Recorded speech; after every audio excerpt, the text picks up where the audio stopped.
स्वागत है आपका आज के एपिसोड में। चलिए शुरुआत करते हैं पिछले अभ्यास प्रश्न से। निम्नलिखित में से भौगोलिक संकेत यानी जीआई टैग वाली चावल की कौन सी किस्म उत्तराखंड से संबंधित है? ए गोविंद भोग चावल, बी लाल चावल, सी कतरनी चावल, डी पोक्काली चावल। इस प्रश्न का सही उत्तर है विकल्प बी लाल चावल। चलिए देखते हैं इसके विश्लेषण को। उत्तराखंड के जीआई टैग उत्पादों में लाल चावल, अल्मोड़ा लाखोरी मिर्च, बेरीनाग चाय, रामनगर लीची, रामगढ़ आडू, बासमती चावल आदि शामिल है। गोविंद भोग एक छोटे दाने वाली सुगंधित चावल की किस्म है जो पारंपरिक रूप से पश्चिम बंगाल के बर्धमान जिले में उगाई जाती है। कतरनी चावल बिहार के भागलपुर और बांका जिलों में उगाई जाने वाली एक सुगंधित किस्म है। पोक्काली एक अनोखी खारे पानी को सहन करने वाली चावल की किस्म है जो केरल के तटीय क्षेत्रों में उगाई जाती है। अतः विकल्प बी सही है। तो चलिए शुरुआत करते हैं आज के एपिसोड की पहले प्रश्न से। केर सांगरी, जिसे हाल ही में भौगोलिक संकेत या जीआई टैग मिला है, किस राज्य का पारंपरिक व्यंजन है?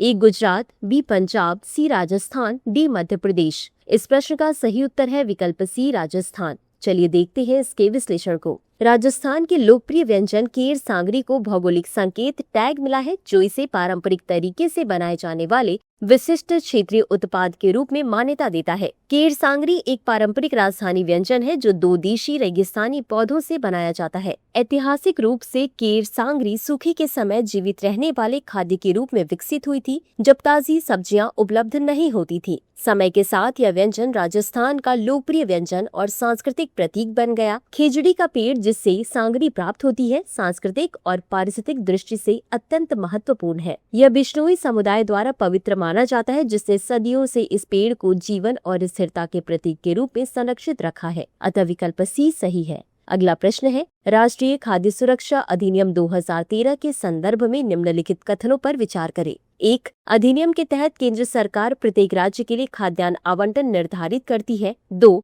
उत्तर प्रदेश ने एनएफएसए के अंतर्गत लाभार्थियों के आवंटन के लिए जिलेवार कोटा प्रणाली को समाप्त कर दिया है। 3. पात्र खाद्यान्न या भोजन की आपूर्ति न होने की स्थिति में लाभार्थी राज्य सरकार से खाद्य सुरक्षा भत्ता पाने के हकदार होते हैं। उपर्युक्त में से कौन सा या कौन से कथन सही है या सही है? ए केवल 1 और 2, बी केवल 2 और 3, सी केवल 1 और 3, डी 1, 2 और 3। इस प्रश्न का सही उत्तर है विकल्प डी 1, 2 और 3। चलिए देखते हैं इसके विश्लेषण को। केंद्र सरकार एनएफएसए के तहत प्रत्येक राज्य के लिए खाद्यान्न आवंटन का निर्धारण ग्रामीण क्षेत्रों में 64.46% और शहरी क्षेत्रों में 78.54% की निश्चित जनसंख्या कवरेज के आधार पर करती है, इसलिए कथन एक सही है। उत्तर प्रदेश सरकार ने राष्ट्रीय खाद्य सुरक्षा अधिनियम 2013 के तहत लाभार्थी आवंटन के लिए जिलेवार कोटा प्रणाली को समाप्त करने का निर्णय किया है ताकि पात्र परिवारों, खासकर पिछड़े और वंचित जिलों में अधिक न्याय संगत कवरेज सुनिश्चित किया जा सके, इसलिए कथन 2 सही है।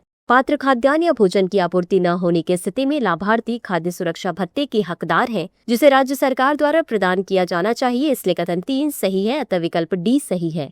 अगला प्रश्न है, सांसद स्थानीय क्षेत्र विकास योजना के संबंध में निम्नलिखित कथनों पर विचार करें। 1. MPLADS के क्रियान्वयन की जिम्मेदारी ग्रामीण विकास मंत्रालय को सौंपी गई है। 2. प्रत्येक संसद सदस्य अपने निर्वाचन क्षेत्र में प्रतिवर्ष 5 करोड़ रुपए तक के कार्यों का सुझाव दे सकता है। 3. राज्यसभा सांसद उस राज्य के एक या एक से अधिक जिलों में कार्यों की सिफारिश कर सकता है जहां से वह निर्वाचित हुआ है। उपर्युक्त कथनों में से कितने सही है? ए केवल 1, बी केवल 2, सी सभी 3, डी कोई भी नहीं। इस प्रश्न का सही उत्तर है विकल्प बी केवल 2। चलिए देखते हैं इसके विश्लेषण को। सांसद स्थानीय क्षेत्र विकास योजना या MPLADS सांख्यिकी एवं कार्यक्रम कार्यान्वयन मंत्रालय को MPLADS के कार्यान्वयन की जिम्मेदारी सौंपी गई है, अतः कथन 1 सही नहीं है। सांसद स्थानीय क्षेत्र विकास योजना के तहत प्रत्येक सांसद के पास अपने निर्वाचन क्षेत्र में प्रतिवर्ष 5 करोड़ रुपए तक के कार्यों के लिए जिला कलेक्टर को सुझाव देने का विकल्प होता है, अतः कथन 2 सही है। राज्यसभा सांसद उस राज्य के एक या एक से अधिक जिलों में कार्यों की सिफारिश कर सकता है जहां से वह निर्वाचित हुआ है, अतः कथन 3 सही है। अगला प्रश्न है, केंद्र प्रायोजित योजनाओं के संदर्भ में निम्नलिखित कथनों पर विचार करें। 1. CSS के लिए सभी धनराशियां राज्य की संचित निधि के माध्यम से राज्यों को हस्तांतरित की जाती है। 2. इन राज्यों की निगरानी का दायित्व नीति आयोग का होता है। उपर्युक्त कथनों में से कौन सा या कौन से सही है? यह सही है। ए केवल 1, बी केवल 2, सी 1 और 2 दोनों, डी न तो 1 और न ही 2। इस प्रश्न का सही उत्तर है विकल्प सी 1 और 2 दोनों। चलिए देखते हैं इसके विश्लेषण को। केंद्र प्रायोजित योजनाएं, इनका वित्त पोषण केंद्र और राज्य सरकारों द्वारा संयुक्त रूप से किया जाता है। ये योजनाएं राज्यों द्वारा उन क्षेत्रों में क्रियान्वित की जाती है जो संविधान की राज्य सूची और समवर्ती सूची के अंतर्गत आते हैं। CSS के लिए सभी धनराशियां राज्य की संचित निधि के माध्यम से राज्यों को हस्तांतरित की जाती है। अतकथन 1 सही है। नीति आयोग CSS की निगरानी के लिए जिम्मेदार है और उनके प्रदर्शन का आकलन करने के लिए तीसरे पक्ष के मूल्यांकन की भी निगरानी करता है। अतकथन 2 सही है।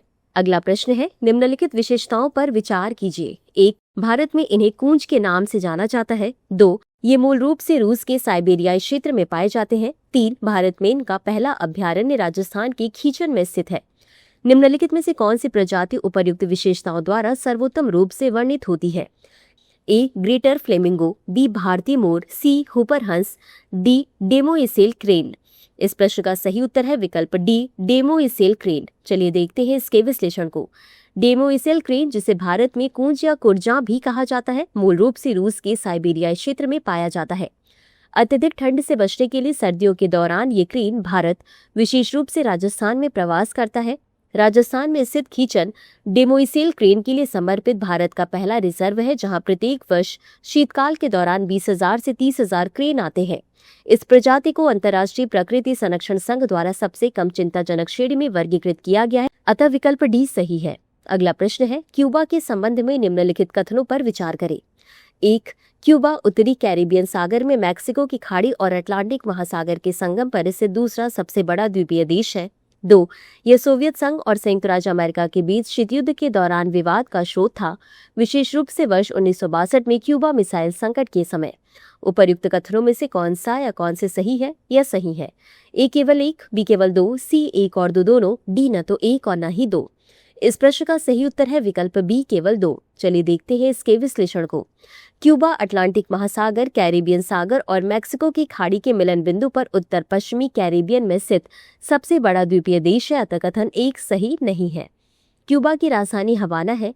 हवाना क्यूबा का सबसे बड़ा शहर, एक प्रमुख बंदरगाह और क्यूबा का एक महत्वपूर्ण आर्थिक, वाणिज्यिक और औद्योगिक केंद्र है। वर्ष 1962 के क्यूबा मिसाइल संकट के समय सोवियत संघ और अमेरिका के बीच शीत युद्ध के दौरान क्यूबा विवाद का विषय था। अतकथन 2 सही है। अगला प्रश्न है, तरासा, बुम्पोका और कच्चल द्वीप निम्नलिखित में से किससे संबंधित है? A. लक्षद्वीप द्वीप समूह, B. अंडमान व निकोबार द्वीप समूह, C. Sundarban delta, D. Maldives द्वीप समूह।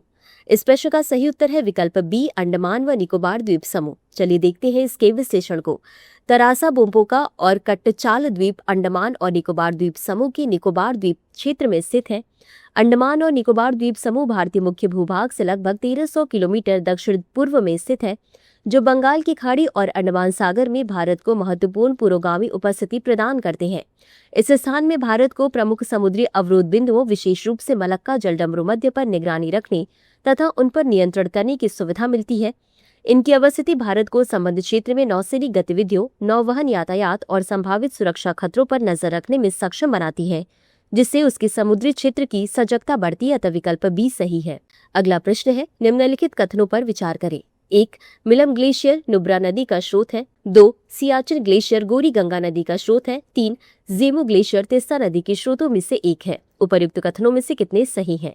A केवल 1, B केवल 2, C सभी 3, D कोई नहीं। इस प्रश्न का सही उत्तर है विकल्प A केवल 1। चलिए देखते हैं इसके विश्लेषण को। उत्तराखंड के पिथौरागढ़ जिले के मुनस्यारी में मिलम ग्लेशियर गोरी गंगा नदी का स्रोत है। गोरी गंगा काली नदी की एक महत्वपूर्ण सहायक नदी है। अतकथन 1 सही नहीं है। लद्दाख में सियाचिन ग्लेशियर लगभग 5400 मीटर की ऊंचाई पर स्थित है। यह नुब्रा नदी का स्रोत है, जो सिंधु नदी की एक सहायक नदी है, जो पाकिस्तान और अरब सागर में प्रवाहित होती है। अतकथन 2 सही नहीं है। जेमू ग्लेशियर सिक्किम में पूर्वी हिमालय में बृहत्तम ग्लेशियर है। यह कंचनजंगा के आधार पर है और तिस्ता नदी के स्रोतों में से एक है।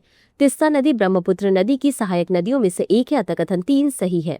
अगला प्रश्न है, फेम इंडिया योजना के संबंध में निम्नलिखित कथनों पर विचार करें। 1.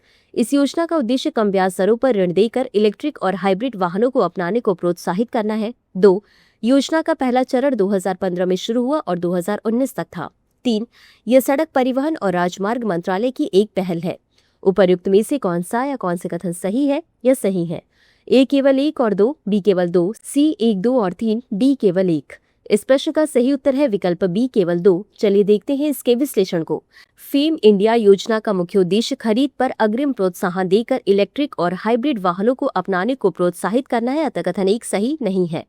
फेम इंडिया का प्रथम चरण 2015 में शुरू हुआ और 31 मार्च 2019 को पूरा हुआ तथा इसके 4 फोकस क्षेत्र थे, अर्थात प्रौद्योगिकी विकास, मांग सृजन, पायलट परियोजना और चार्जिंग इंफ्रास्ट्रक्चर।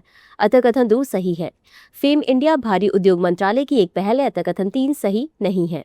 अगला प्रश्न है, निम्नलिखित जीवों पर विचार करें। 1 पत्ती काटने वाली चींटियां, 2 दीमक, 3 मधुमक्खियों, 4 एम्ब्रोसिया बीटल। उपर्युक्त में से कितने जीव कवक की खेती के लिए जाने जाते हैं? ए केवल 1, बी केवल 2, सी केवल 3, डी सभी 4। इस प्रश्न का सही उत्तर है विकल्प सी केवल 3। चलिए देखते हैं इसके विश्लेषण को। पत्ती काटने वाली चींटियां, दीमक और एम्ब्रोसिया बीटल कवक की खेती करने के लिए जानी जाती हैं, जो उनके सहजीवी जीवन शैली का हिस्सा है। हनी बी या मधुमक्खियां कवक की खेती नहीं करती, वे फूलों से अमृत और पराग पर निर्भर रहती हैं। अतः विकल्प सी सही है। इसी के साथ अंत में देख लेते हैं आज के अभ्यास प्रश्न को। केंद्रीय अधिकार प्राप्त समिति मुख्य रूप से किससे संबंधित है? ए साइबर सुरक्षा विनियमन, बी वन एवं पर्यावरण संरक्षण, सी कृषि मूल्य निर्धारण सुधार, डी श्रम कल्याण और औद्योगिक संबंध। इस प्रश्न का उत्तर कमेंट बॉक्स में जरूर दें। आज के लिए बस इतना ही। धन्यवाद।